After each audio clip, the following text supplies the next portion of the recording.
Good morning, everyone. I'm Blis Savidge. Hope your morning is off to a good start.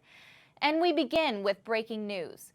Now, while they don't all agree on who they think the next president should be, what they do agree on is that millennials have a lot of power in this upcoming election. But have his harsh words hurt Bush's campaign? Also, could low voter turnout in South Carolina mean the end for Jeb Bush? Up next. And I'm not just talking about soggy shoes and frizzy hair. I'm talking about fire ants. Yep, you heard me right. Fire ants. In the 2012 presidential elections, Athens-Clarke County voted over 63% Democrat.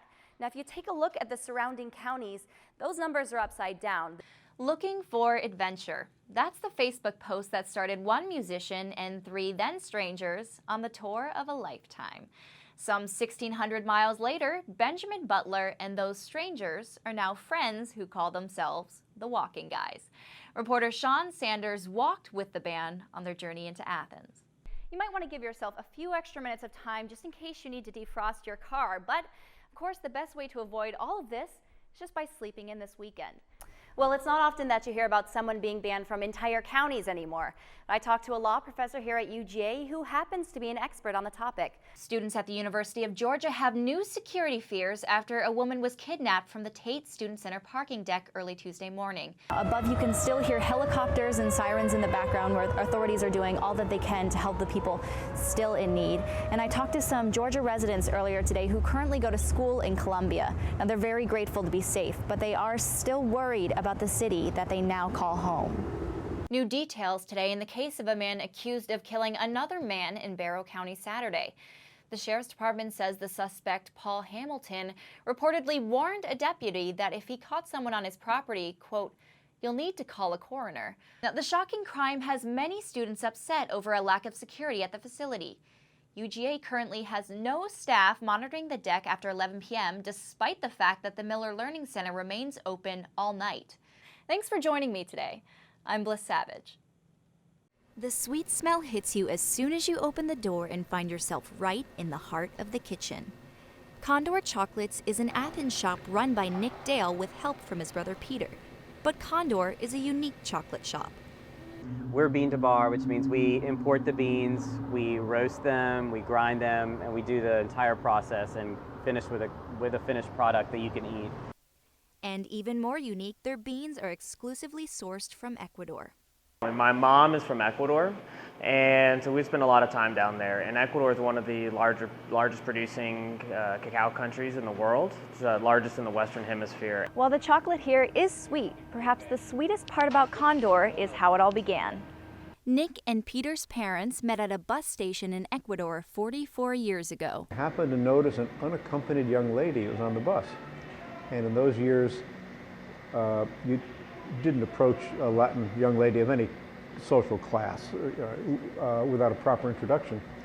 But when the bus stopped for lunch, everybody just got off the bus and sat at different tables. I sat on the table, and he came and he wanted to sit on the table too.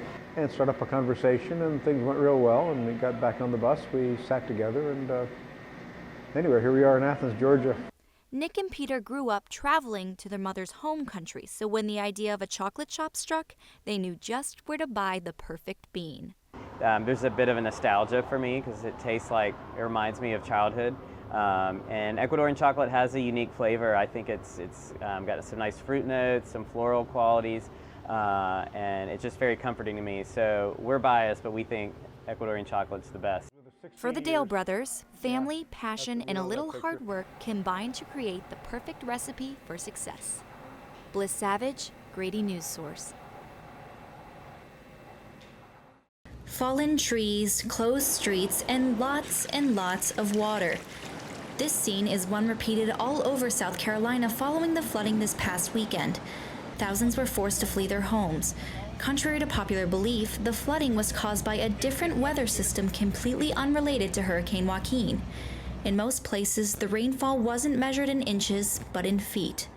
According to people from this community, on Sunday, the water level was at the top of this fence. The rain has stopped for now, but there are still many challenges ahead. Multiple dams on local waterways have been failing, causing water to suddenly rise in neighborhoods. Hundreds of roads are still closed, and they've barely begun to start counting the cost, which could easily run into the billions. Ironically enough, one of the biggest problems in this flood: lack of safe drinking water.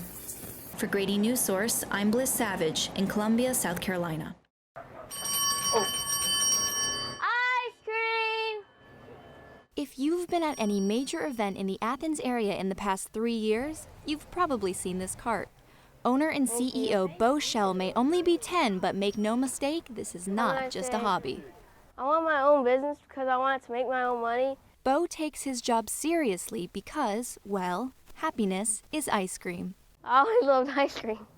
While Beau's parents were a bit taken aback when he requested an ice cream cart for his 8th birthday, they were supportive. I was kind of surprised a little that he was actually asking for an ice cream cart, saying that he wanted an ice cream cart so that he could actually make money from something that he loved. I thought that was pretty neat. At this event, Beau was even selling doggy ice cream alongside his normal treats to benefit Athens Canine Rescue. But something you may not know about Beau: every time he works a charity event, he gives at least 25% of his profits back to the organization. And no one knows the importance of giving back more than Beau himself. I love to give money back because people in the community help me, and it's also nice to give back to the people. Beau's mom says he's always been generous, but it started at his school. I just think it's in him to give back. He really wanted to give to a school missionary. But in 2013, Beau was hospitalized for weeks with pneumonia. With the help of Children's Healthcare of Atlanta, Beau was finally back to his normal ice cream-loving self. The experience inspired him to raise money for Children's Miracle Network. They helped me, and so I gave back to them. Beau has donated over $3,000 since he began his business and hopes to continue doing so. Blis Savidge, Grady News Source.